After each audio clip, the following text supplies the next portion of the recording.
At the Last Supper, Jesus gave them such a lesson. By his actions, Jesus rebuked their selfishness and pride. And the more you think about the scene, the more powerful it becomes. Everything that Jesus did as he prepped them for the Last Supper, as he opened the way for them to worship his sacrifice of his body and his blood, every element of it is just so full of meaning. It's certainly an illustration of what Paul would write years later to the Philippians. And Peter must have been recalling that event, because when he wrote his first epistle, he wrote this in chapter 5. In fact, it's addressed, first of all, to elders. And it says, clothe yourself. And he uses the Greek word for what Jesus did. It says Jesus took off his outer robe, and then it says he tied around his waist in a knot the towel of a slave. Now remember what happens. They wouldn't wash each other's feet.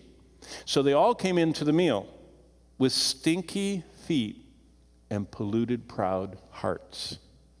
And so Jesus took off his outer garment, stood in the humble attire of a slave, and tied a towel to kind of solidify that portrait. And then he knelt and did what none of them would do. And in doing so, he smote them at the heart of their pride.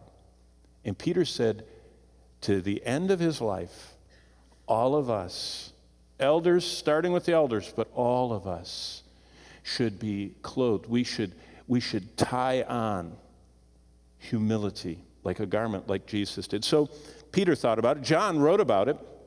And it's remarkable how often the Apostle John reminds us of Christ's humility. He said this in John 5:19, the Son can do nothing of himself. Jesus said, I don't do anything on my own. Don't think it's all me. It's my Father in heaven. See how his humble attitude, it's not me. I came down from heaven, he said in John 6:38, not to do my will, but the will of him that sent me. Again, I can't do anything on my own. I didn't come to do my own thing. I'm always doing the will of my Father. Then Jesus said in John 8, and I seek not my own glory. So what would be Christ's Last Supper message to us? Well, let's turn from, if you are in your Bible, to John 13, from wherever you are, if you were in Philippians or whatever. But look at John 13.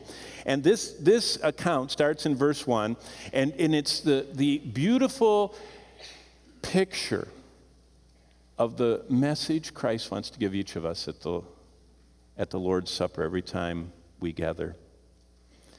At the Last Supper, Jesus has a message. As we turn onward to John 13, we enter that night of nights. It's Christ's last night on earth. It's Passover time. It's the Seder meal that both Christ and his disciples had participated in from the earliest days, and he was going to change it.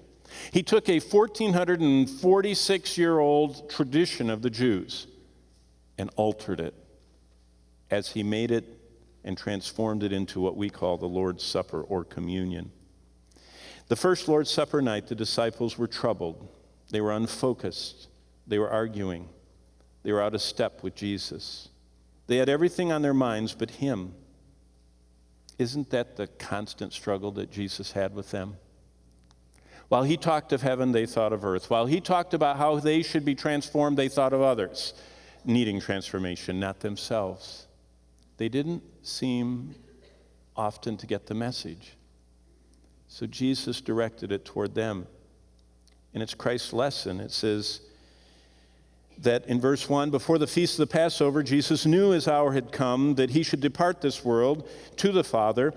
And having loved his own that were in the world, he loved them to the end.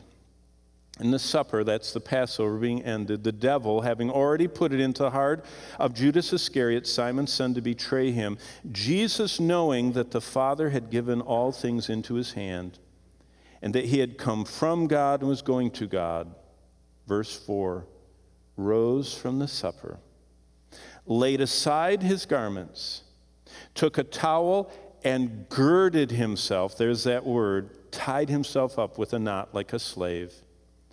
And after that, he poured water into a basin, and he began to wash the disciples' feet and to wipe them with the towel with which he was girded. So that's the setting of this event, this message that Christ has for us. And in John 13, Jesus teaches all of us how we ought to prepare for meeting with him at the supper. Jesus teaches a life-changing lesson on the choices we have to make in order to have a wonderful time dining with him like we're going to do tonight. This night is the night that marks the first communion.